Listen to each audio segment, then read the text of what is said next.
Hey there, welcome to Professor Purl, a YouTube channel about knitting. I'm Nicole and this is episode 55.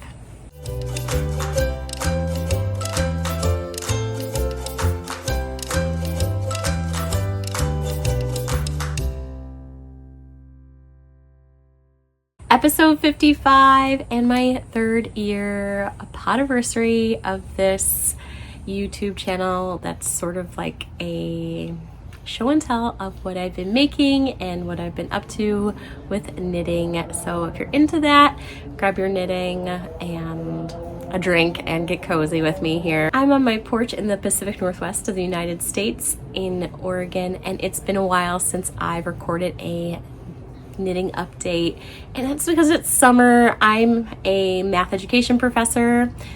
That's how the YouTube channel Professor Purl gets its name, and I'm also a mom, and just summer's been really busy, and I'll talk about all that in the personal section, but it's just gotten in the way of me recording. I had some time last week to record, but I just wanted to knit instead. So here we are, and it is the third year anniversary of me doing this, and it's wild that there's community, and it's been a really great joy. So before I share my knitting updates, I just want to first thank any new subscribers or old subscribers, or not old, but like people that come back. Thank you for being here and being my knitting friend. It's just been a really rich and robust part of my life, and it wouldn't be without you. So I have some thank yous. The first thank you is that if you like any of my patterns and you just haven't bought any yet, that's okay, because I'm going to offer 30% off. I was thinking, what can I do with 3? So I just added a 0 at the end. 30% off all my patterns with the code third podiversary. Look at the description box below and you can see the start and end dates of that, depending on when you're watching this. And so thank you. So all my patterns will be included in that. And the next thing I wanted to do to celebrate my third podiversary is to do a giveaway. So I have had this skein in my collection for a while. It was one of the colors in my, I've made 3 Celaena crop top sweaters. Maybe I'll put in a picture of one of the ones I've made. And this was a color that I had in one of my Celaenas. It's called Mustard Custard. And it was a yellow that I had, and I had purchased one too many skeins. It was the first time I was making it, and so I ended up buying more yarn than I needed, and so I have a whole skein left over, and I always thought I'd make something out of it, and I haven't yet, so I thought I'd share it. It is 100% superwash merino, 115 grams. It's this beautiful tonal gold. So tell me what you'd make with it, and that'll count as a giveaway. And as with all knitting YouTube channels here on the internet, we will not comment or anything like that to tell you when in a giveaway. I'll share it on the next episode, and then you'll reach out to me on my email if you want. So with it, if you want, I have recently published a pattern that's called the Little Garter Scarf, and this would be more than enough. This could make 2 of them really, or one really long one if you wanted, and I can gift you that pattern for free if you want with this. So it's like a little kit, but no obligation. You can share what you would make with this if you are interested in that. Okay, so yay, 3 years. Wild, and I hope to keep going to like 4, 5, 6 years. We'll see.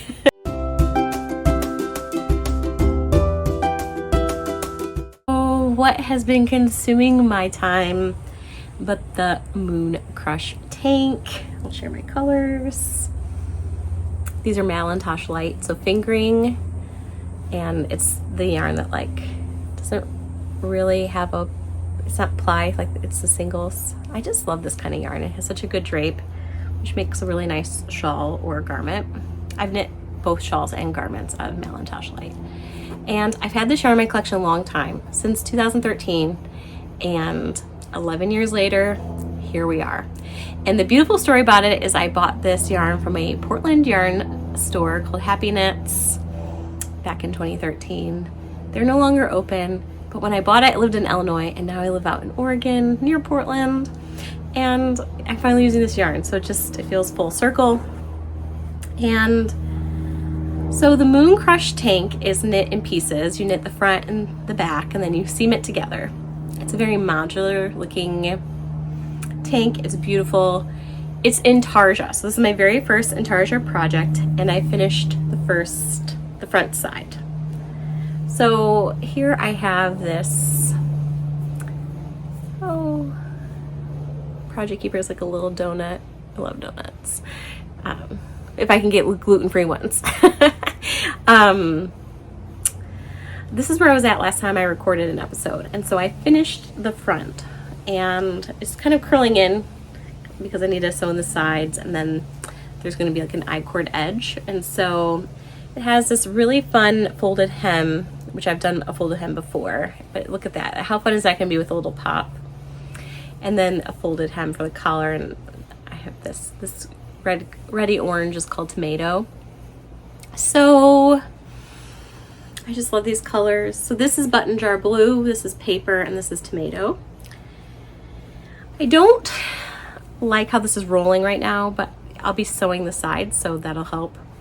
There's this little blip here. I don't quite like the way that's looking. So there's not extra shaping, so I'm thinking potentially I might make this the back side. We'll see.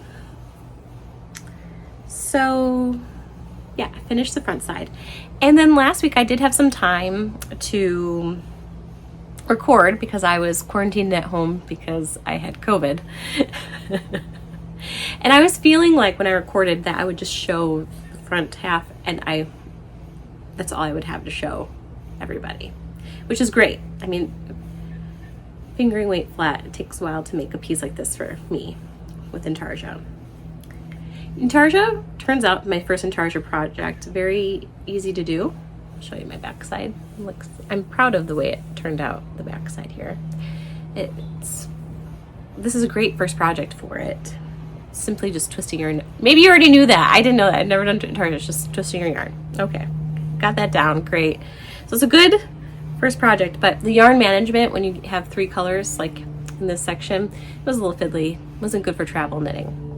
So I was feeling kind of discouraged because the whole point of this project is, not the whole point, but like a big chunk of it is that I'm going to Flock Fiber Festival in Seattle in early August, and my friend Melissa from Stitches Be Slippin' on YouTube and Instagram, she's going. We're sharing a hotel room. We're gonna go to Flock together. We're gonna hang out together. It's gonna be so fun. It's her birthday. There are not words for how excited I am. And she suggested that we make a pattern together. And her first suggestion was the Mooncrush. And I was like, perfect, I already have the yarn. I had already purchased the pattern. And so it's like so cool that we are gonna do this, but I was feeling like, oh, maybe I won't finish it because I just was knitting this so slowly. Well, the pro to COVID, the only pro to me getting COVID was it made me slow down. Like I couldn't go anywhere. I was quarantined. I had to stay home. And this project is one that really is best knit at home. Like it just wasn't something I could travel with really well. So I was stuck at home, sick, and I was just, my fatigue was just, I needed to lay down on the couch. So I just laid on the couch for a couple days.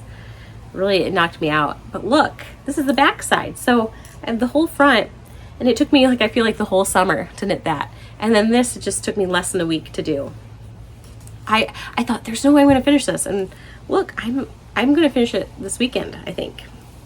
So yeah, I've got the front side and the back side. How cool. I just finished one shoulder. I have another shoulder, the collar, and then just seaming.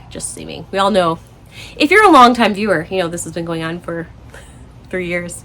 You know when it comes to a minor inconvenience, it's not like mattress stitch to the side. I just don't finish my projects. But I have hope that I will for this because I want to wear it with Melissa. And that will motivate me. I would stay up till midnight tonight to finish this, including doing I-cord, and maybe I will. I'm confident I'm going to finish this in time for Flock, and I'm so excited. I want to share something I'm nervous about. I'm nervous it's not going to fit me well. I'm nervous it's going to be too small.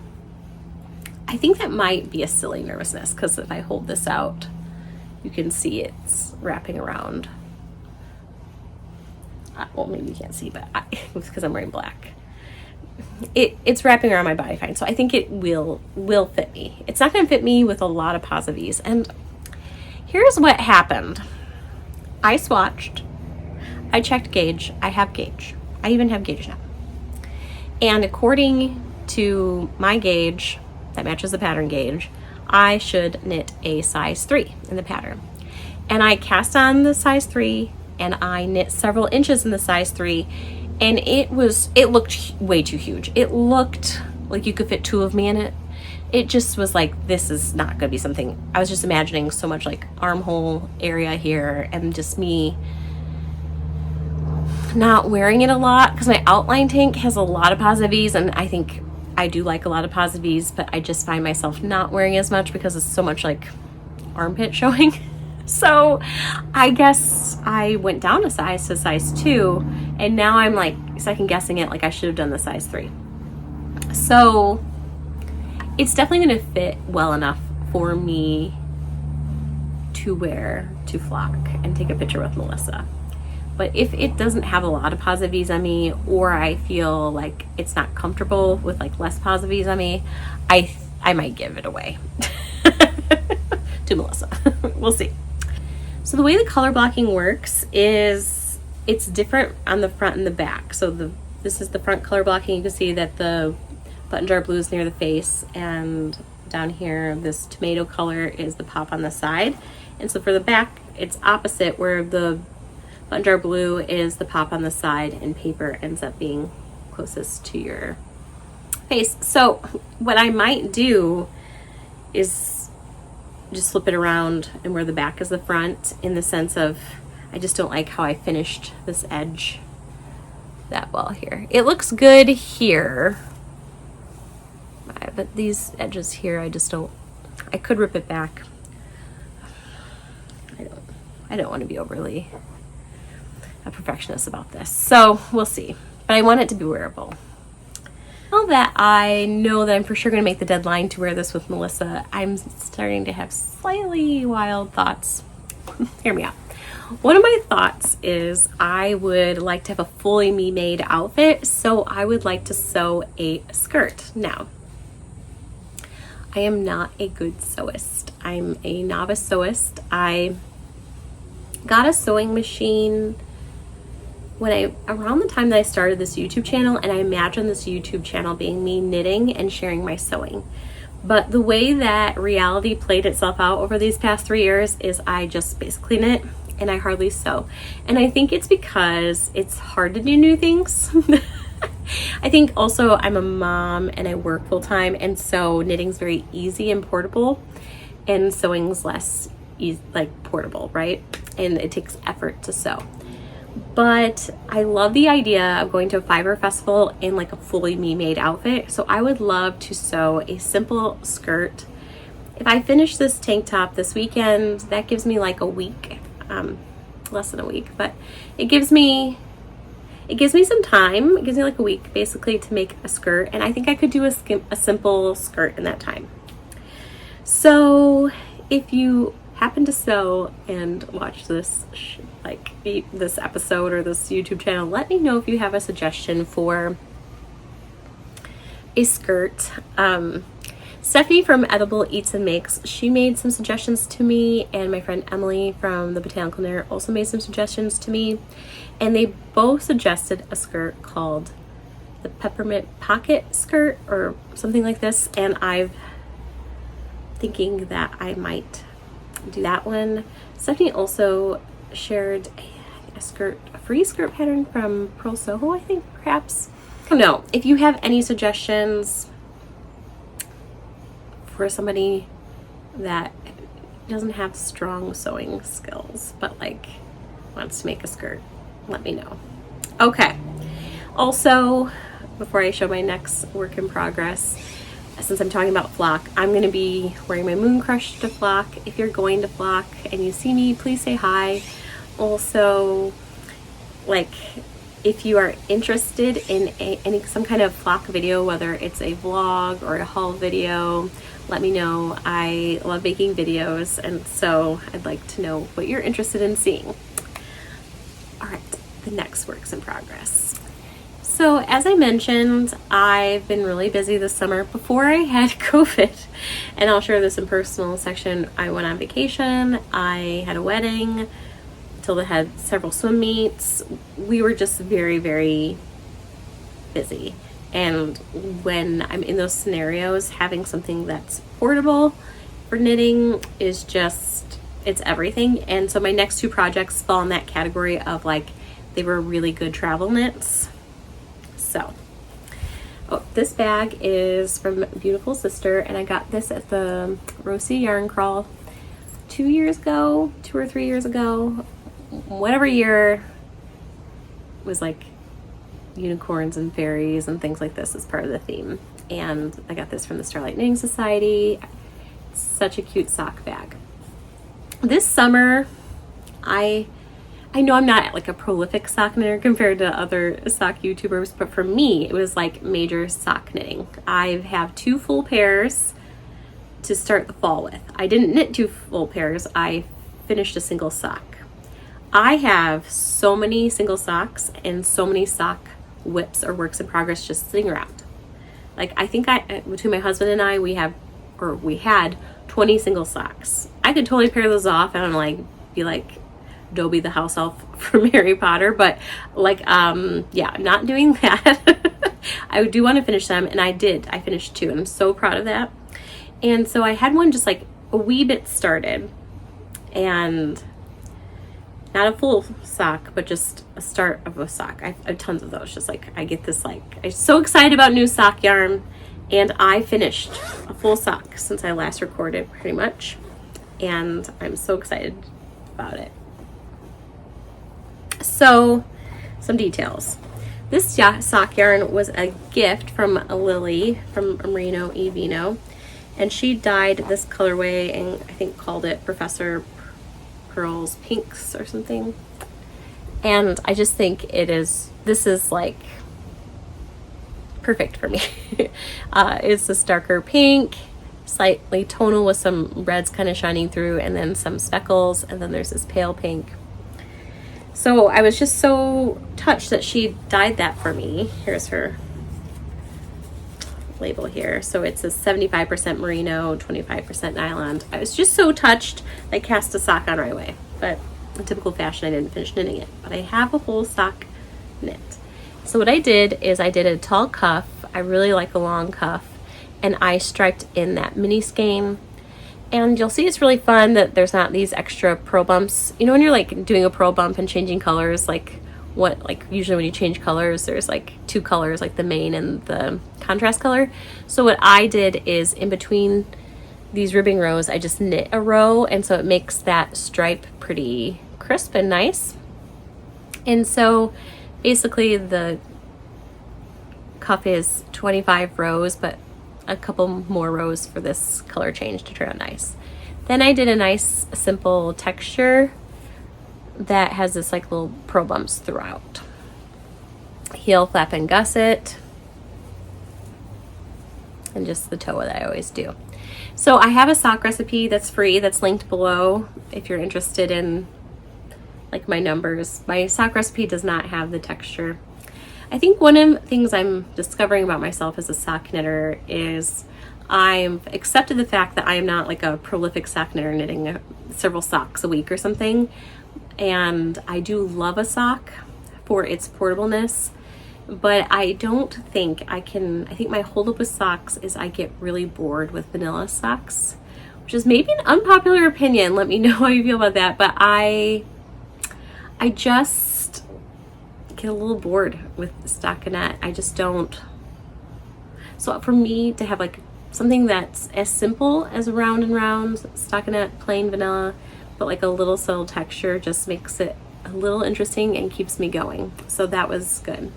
Let me know your sock preferences. Are you a plain vanilla person, or do you like a little texture? So I'm obsessed. It fits, and then I put it on, it fits me so good. So look at this, friends. Look at this. This is crazy. Look, I started it. I started the second one. I did it. I'm so proud of myself. Okay. Look, these are in double points. Do I love double points? I mean, it's not my favorite way of knitting socks at all. It's not my least favorite way. It's like middle of the road. Like, it's not my least favorite. It's not my favorite. So why am I knitting them on double points? I'm knitting them on double points for a couple reasons. One is, when I cast this sock on, I had no free sock needles, and so this is what was available. It is what it is, and so.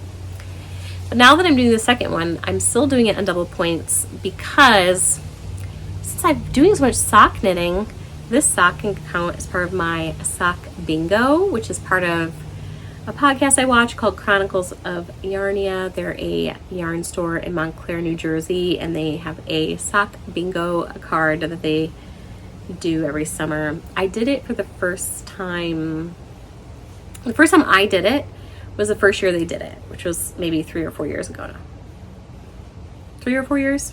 You know what? It might have been the first year that I started this podcast, so maybe like 3 years ago. And when I finished it, I got a little progress keeper that says sock bingo. And I haven't done it since. But I've been sock knitting this summer, so I want to do it, and I was thinking, hey, if I do double points, it'll get me some extra squares. So, and then also, it's a good idea in general, I think, to knit your socks with the same method, because different methods, whether you use double points or magic loop or 9-inch, your gauge or tension might be a little bit different. So, okay. Cons to the double points. Here's the cons. I lose needles. So I've been taking this to the park. So basically, other than when I had COVID, Matilda and I, every day at about 11 o'clock, we walk from our house to the park, and she plays at the park structure for about an hour, and I walk around knitting. Well, one of the days this week, I lost a needle. And this is not the first time this has happened. I had a pair of flexi flips, and I lost one of my flexi flips at a park. I lose the needles. So let me know if you've lost a needle like that, or so I have community, but or better yet, let me know if you have a way to not lose needles, because I think besides the fact with a 9-inch you go round and round, that's very nice, I like that, I just don't lose my needles. It's like I have that needle and I don't lose it, and I'm just a little chaotic when I'm out and about with Matilda knitting. If anybody's ever hung out with me that watches this YouTube channel, you know, just a little chaotic, and I end up losing needles. And it's just unfortunate, because then I have 4 needles. The set had 5, and then 4 needles is enough to get by. But now if I lose one more, and with my flexi flips, it did kind of ruin my flexi flips when I lost one, because now I have the 2 and I need the 3rd, but I don't have the 3rd. Anyway, you don't need to hear about me losing needles. Okay. So I've showed my tank top, my sock, and then the 3rd project I've worked on since I last recorded is a design. So my design I've been keeping in this Barley Pearls bag. I really like this bag a lot. It's a sturdy canvas, it has snaps, and the fabric on it is these library cards. It's been a really nice bag to keep this project in. This project has been a really great travel project for me. I brought it on vacation, and I was hoping to have this done by Flock Fiber Festival to show Maggie from Yarnaceous Fibers, because this is her yarn that she sponsored, and I was really hoping to, but it didn't work out for me. This progress keeper, which is from Charmed and Dangerous, and is who makes a lot of narwhals, and we like narwhals at our house a lot. So this is a narwhal with a strawberry. It makes me think of my daughter Matilda, who loves narwhals and also strawberries, so it makes me think of her. So, and it looks really cute with this yarn. So that's where I was last time, and you can see I haven't made a lot of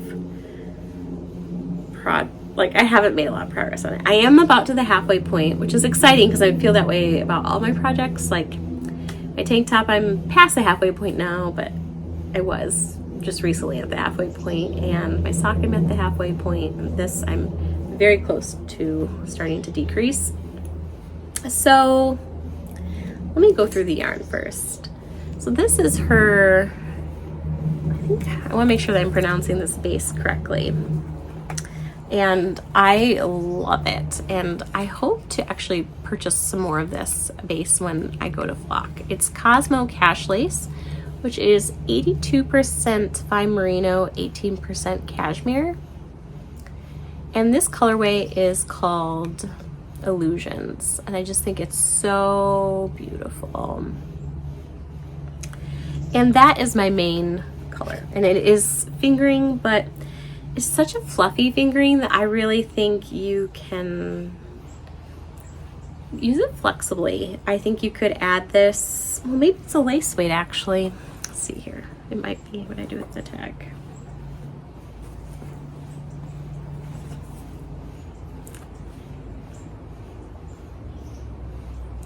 Okay, so technically this is a lace weight, but I think you could also hold it at a fingering gauge or hold it, it's just very, very fluffy. And I've done another design where it was like a fingering and a mohair for a shawl, and there was a huge like ways that those bases take the dye differently. But you can see here that actually, like, because there's so much merino in this base, like it takes the dye pretty similarly. So this isn't popping as much as I was hoping it would, but it does look really good. So I do want to, because in person I just think it's not showing up on the camera just super well.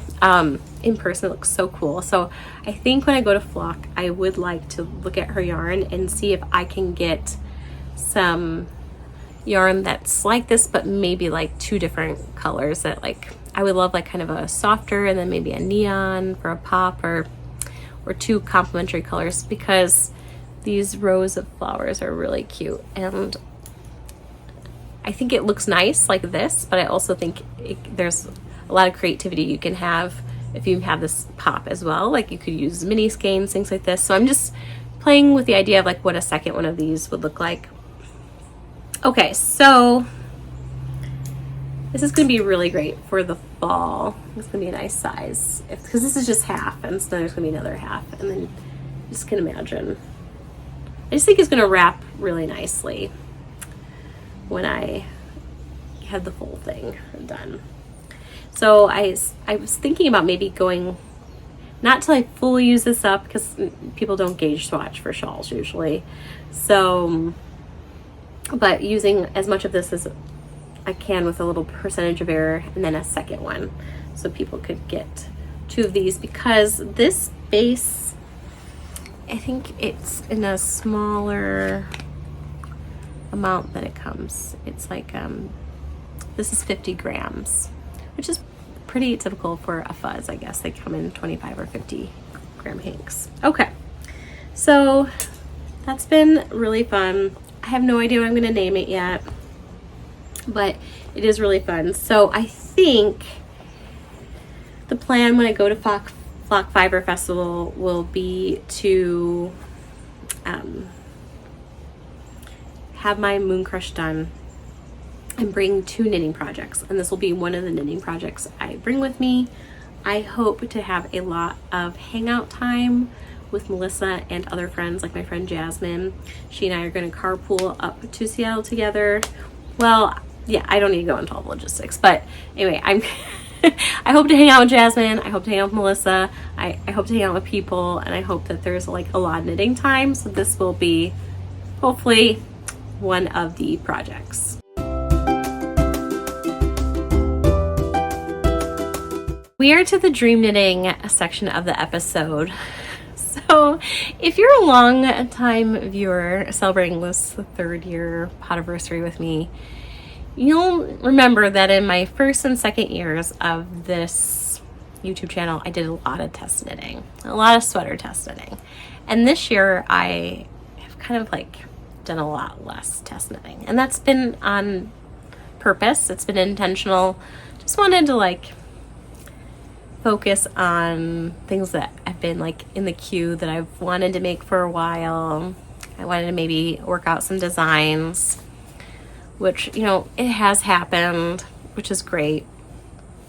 Like, I'm realizing we're so far on this and I haven't even mentioned that since I last recorded, a new design came out, which is the golden hour tank. You can use the 30% off coupon for that too. It's a tank top for children. Yeah, so I'm not even like promoting my own designs while here.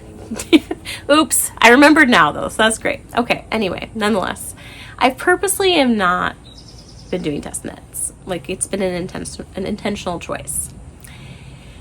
But there's been so many good test knits coming up that it's like my little test knit heart was like, oh. Like, yeah. So Pacific Knit Co. is going to have like the doodler things. It's going to have like a doodler sweater.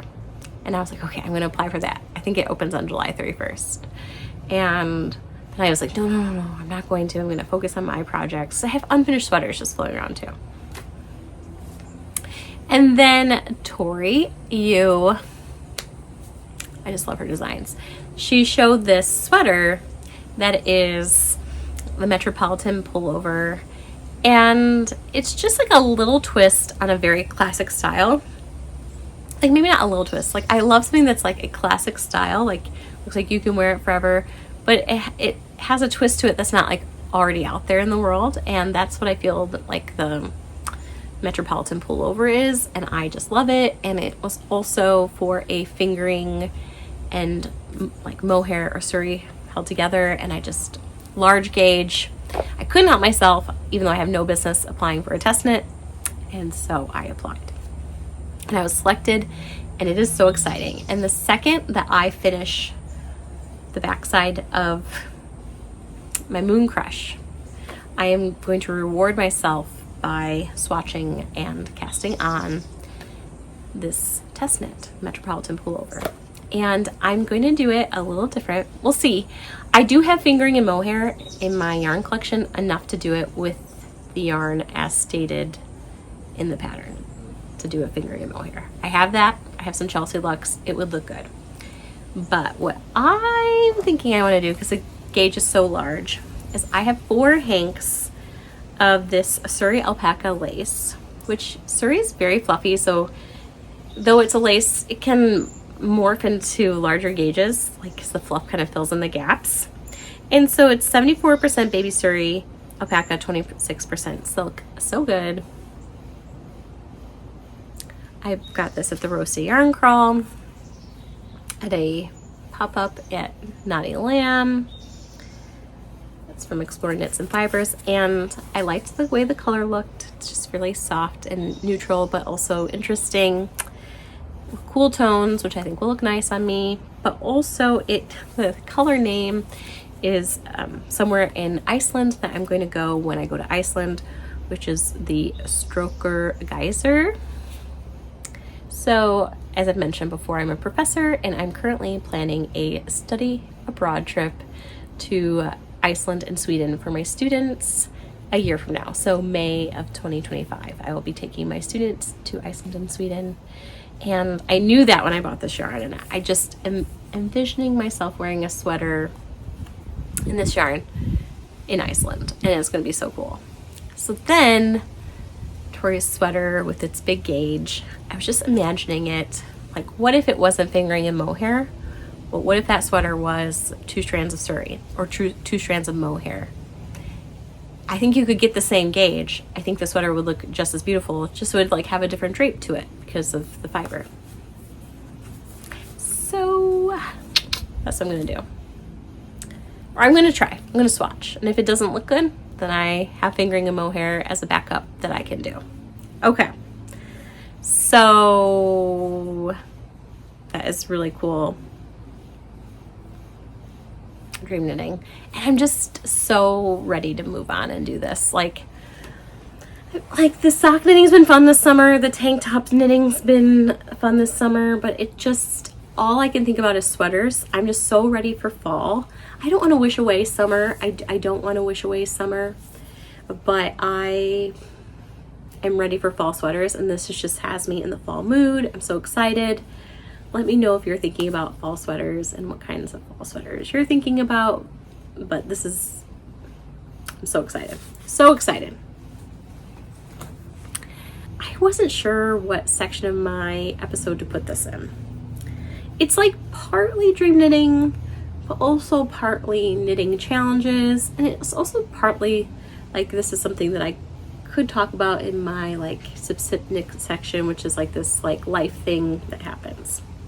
So here's where I'm at. My heart, my desire, my enthusiasm for different projects and things I want to do is just so much. Like it's just, I can't describe how big it is. It is just so much bigger than like reality. Like there's like reality, like what I can get done, like what can happen, and like the way I feel about knitting.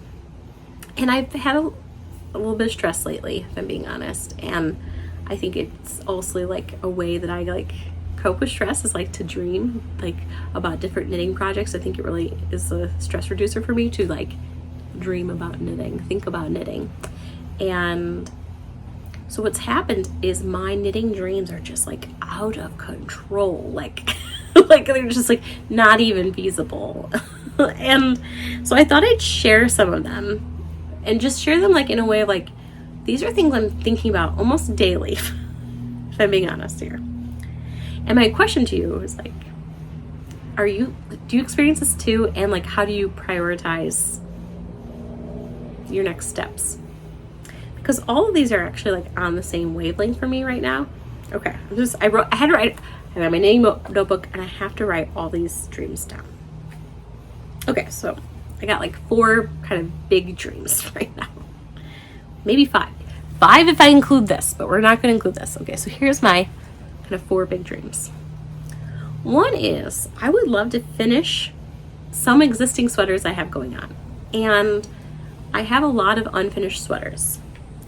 And they're not unfinished because I don't think they're totally cool. They're just like unfinished because like squirrel. I'm doing this other thing. Examples. I have a boucle sweater I'm making. It's going to be at quarter zip.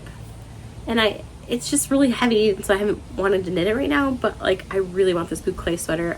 Started it as part of a boucle knit along that I did with Emily from the Botanical Knitter. I have the hard shaping part done. Like all I have left is the stockinette, ribbing, and sleeves. Like the hardest part of the sweater is done. I just need to keep going. I'm so excited about it. I have a heirloom quilt cardigan. I have all the rectangles knit. I have all the horizontal seaming done. All I have left to do is vertical seaming, and then like the finishing, like the sleeves and the ribbing. But like if I could get that vertical mattress stitch seaming done, I feel like the rest would just like fly off my needles.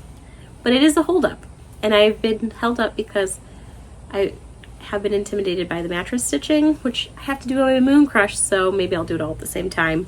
We'll see. I have a colorwork Icelandic sweater, fully knit. The whole sweater, knit. It's been steeked. It's already been sewn, cut, steeked. I just need to do the button band. And I think that would be really cool because I'm going to be teaching in the spring a class related to my study abroad around Iceland and Sweden. And like, I just think it would be so nice to have this Icelandic cardigan done at a time I'm imagining wearing this cardigan to teach in. So I'm trying to say. Okay. I could keep going on and on because I have several sweaters started. I just like have all these sweaters and I need to finish one, just maybe 1 or 2. Okay, so that's one of my dreams. Next. Despite wanting to finish sweaters that I've already started, I actually want to cast on a new sweater because this fall in November, I am going to Sacred Sheep and I'm going to meet up with Emily. And last year we went to Sacred Sheep and we had matching sweaters and we want to do that again. So even though I'm saying I want to finish sweaters, I also, my second dream, want to cast on a new sweater. Okay. My third knitting dream. My daughter is so cute and I love her so much. She's going into 1st grade And she's at this stage right now where when I make her something, she appreciates it and loves it and wants to wear it. And I imagine that era will end someday, or like wane. But right now, she thinks it's so cool. And that was the impetus for me to design the golden hour tank. I designed it for my daughter, and I wrote the pattern up like because of her. And so what a joy. And so she wants another one of those tank tops, and she wants to pick out the yarn from my yarn collection. And so I want to make her another tank top. And the last time I went to Flock, I knew I would miss Matilda while I was gone, and so I brought some yarn with me, and I cast on a Musselburgh hat for her and knit a hat for her. And so like in my mind, like part of me is like, I could do that. Like when I go to Flock, cast on a tank top for her since she is requesting it. But this morning, she also requested a pullover sweater. So at the Rosa Yarn Crawl, I purchased some DK weight yarn from Ruby and Roses that's Taylor Swift themed, and my daughter loves Taylor Swift, and she really wants this pullover sweater, and I would love to knit her a pullover sweater for the fall. So I want to finish existing sweaters, I want to knit a sweater for myself for a sacred sheep, and I also want to make my daughter happy and knit her things too. Okay, but wait. There's more. In all of this, I also have so many design ideas. Like I have this little knitting notebook, and I'll just like write them down when I think of them, and I can't keep up with it. Like I have a lot of ideas that I think would be so fun, and I would love to, after this shawl is done, like move on to the next thing and do the next idea. And I'm really excited about another shawl design, and I have a garment design in mind that I'm pretty pumped about too. And so I want to do a design too. So that's a lot. And what do I prioritize? I mean, this is not something you can answer. This is like an existential, like rhetorical question for myself, but it's not possible to do everything because I am a full-time professor, I'm a full-time mom, I can't do all of that. And so what do I pick? Maybe I should just like make a random, like assign each one of these a number and do a random number generator and just like pick one. Because that's where I'm at. I'm like, I want to do it all. Let me know if you feel that way about knitting. Is it just that you want to do it all? And if you have a way of prioritizing like your makes or like a rhythm, I would love to know that.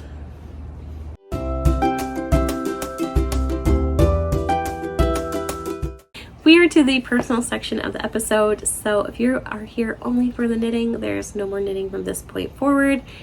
Thank you for watching, and if you made it this far, don't forget to like and subscribe. Okay, so personal life. So I usually share what I've been reading, but friends, there really hasn't been much reading going on. I love to read. It is part of my self-care. I love to read. It's part of my profession of being a professor, but this summer has been the busiest summer of my life, and I'm not complaining about it. It's just been so busy that there hasn't been recreational reading on my end. I've been reading with Matilda, my 6-year-old, a lot, but just not a lot of reading.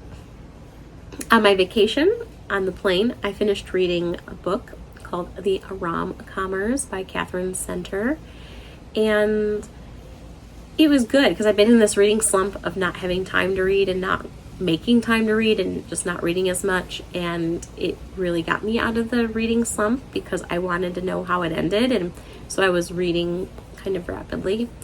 And I can't say I liked the book because one of the main characters is named Charlie, and he ruined the book for me. I didn't like Charlie at all. I think I was supposed to like him and be rooting for him and Emma, but I mean, I think that's a central tenet of a rom-com is to root for the two people to be together, but I never did.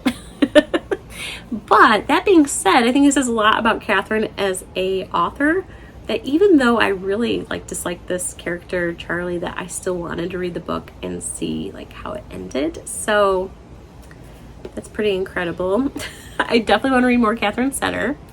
And I do want to read more. I really want to. I have 2 more books left of the Throne of Glass series by Sarah J. Maas, and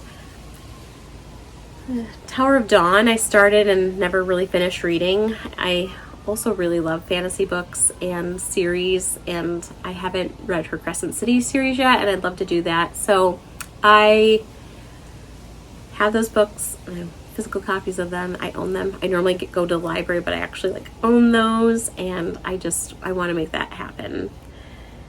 Maybe that's what I'll do for the first week of school to reward myself for like going back to school, is starting a fantasy novel, which is a bit of escapism for me. Oh, I took notes on my personal life because there's just been so much, and I'm not going to go into everything because you probably don't want to hear everything, but okay, look, it's wild, but we went on a vacation to Disneyland, which I have not mentioned at all in the YouTube channel up until this point.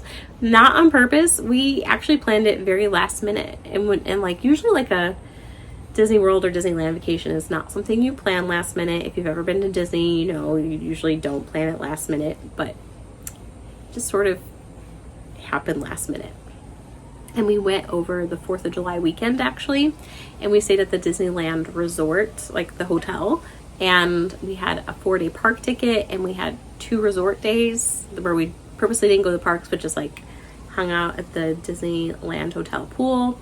And it was so awesome because my daughter's 6. It's like such a beautiful age to take a child to Disneyland. She did Bibbidi Bobbidi Boutique. My husband Kyle and my daughter Matilda and I love the rides. I also really love the snacks. So I love like Dole Whip. It's one of my favorite Disney snacks. And at my hotel, they had Dole Whip and Dole Whip with rum in it. It was just, I've actually had a lot of work-related stress, and I think even the summer, I should have had the summer fully off, and there shouldn't have been work-related stress, but there was. And what was so nice about Disneyland is that it's just a very stimulating environment, like with the rides. And I left my laptop at home. I purposely left my laptop at home so I couldn't check email and I couldn't do those things. And it was just like Kyle, Matilda, and I just like hanging out together 24 hours, you know, the whole day. And it was so fun. And it is a magical place. It truly is a magical place for our family. And so it was just so fun. Okay. As soon as we returned from Disneyland, we went to a wedding. One of my students was getting married. And one of the parts of my job I love the most is like developing relationships with my students and maintaining lifelong relationships. I think that that's just a really epic part of my job. And the fact that like she invited not just me, but my whole family to her wedding was really special. So we flew back from Disney purposely to go to her wedding. And so we went to her wedding. And then right after that, Matilda swam in the 10 and under long course state meet for Oregon. She swam in 2 relays. She swam backstroke in a medley relay, and she swam in a freestyle relay. And it was, yeah, she didn't really participate in a long course season this year. I just had her do a couple long course events at a meet, and it just ended up working out that she went to state. So we really didn't have an intention to going to state, because you can just imagine what a wild weekend that was, is to like get back from a Disneyland vacation, go to a wedding, and then right after the wedding go to state. And so we kind of like oriented ourselves to long course state, which is like sitting outside, kind of like camping. These pools are very long. They're 50-meter pools, and my little 6-year-old was in there, and she was so cute and she did so well. And like, I get nervous at swim meets, she doesn't, and it's just such a joy to see her like loving what she does and having fun. And the kids were playing Uno in between swim events, and the parents were hanging out, and I really liked it a lot, and Matilda really liked it a lot, and so it was fun. Well, that night I felt really tired, and I I just assumed it was, my throat kind of hurt at the end of the night, but I assumed it was from screaming because I'm kind of like a swim mom yeller. And I figured I was tired from like being in the sun all day, like just sitting outside baking in the sun. Well, I woke up that night and it wasn't right. And the morning, that Monday morning, I was like, something's not right. And I took a COVID test and it immediately was positive. And I was like, oh my gosh. And I've had COVID, this is my third time having COVID, and it was the worst I've ever had it. It really knocked me out, knocked me off my feet, and I was so worried about Matilda and Kyle getting it. They never did get it. They never tested positive for it, but I was so worried because it like really hit me hard, and so I was worried about that for my like little tiny human. She never got it, which was great, but the benefit is I got a lot of knitting done, and because everything I just shared, like when I go to Disney, I just don't knit, and I really didn't knit on the plane. I ended up reading because I hadn't read in a while, and I really wanted to read, and so I just like was sad that I hadn't knit a lot, and so COVID fixed that. I got so much knitting done. I basically in like 2 or 3 days knocked the whole back part of the Mooncrush tank out, so that was cool. Anyway, and so yeah, so I stayed home, quarantined as much as you can, but it's like nearly impossible to quarantine from your family, so I was really worried I was gonna give it to them. But things are back to normal now. I'm feeling well. I'm still a little tired. You can probably hear a little bit of sinus, but things have returned to normal. This week Matilda went to track camp by us, and I'm gonna leave to go to her swim team practice here soon, and I'll bring some knitting with me. And it's end of July, early August, and for me the month of August is like one long Sunday. It's like this like day. I'm excited to go back to school. I love being a professor, but there's this like feeling of when August 1st comes, there's this feeling of like I need to start planning my classes, and summer break is over. Goodbye summer, Nicole. And I just sort of feel like, where did the summer go? Usually summer is a time for rest and recouping for me, and I'm not really feeling that way from this summer, but that's okay. Maybe the fall will surprise me, and the fall will be a place of rest for me that I didn't see coming. But anyway, that's what's up. It's almost school. I started buying school supplies yet. Have you? I've already started getting some school supplies. My brain is starting to go more fall, and the weather out here has just been majestic. I can't complain. Like right now, it's a high of 83 degrees Fahrenheit, which is I think the warmest it's been all week. It's been in the upper 70s mostly here in the Pacific Northwest, so I can't complain. Anyway, tell me how your summer's going. Tell me about your summer knits. Tell me if you're as excited about fall as I am. And, if you've made it here to the end, you're the real deal. And thanks so much for supporting me in this wild journey of starting a YouTube channel. I feel like I'm new at this and I don't know what I'm doing, but hey, I've been doing it for 3 years. So thanks for being here and thanks for watching.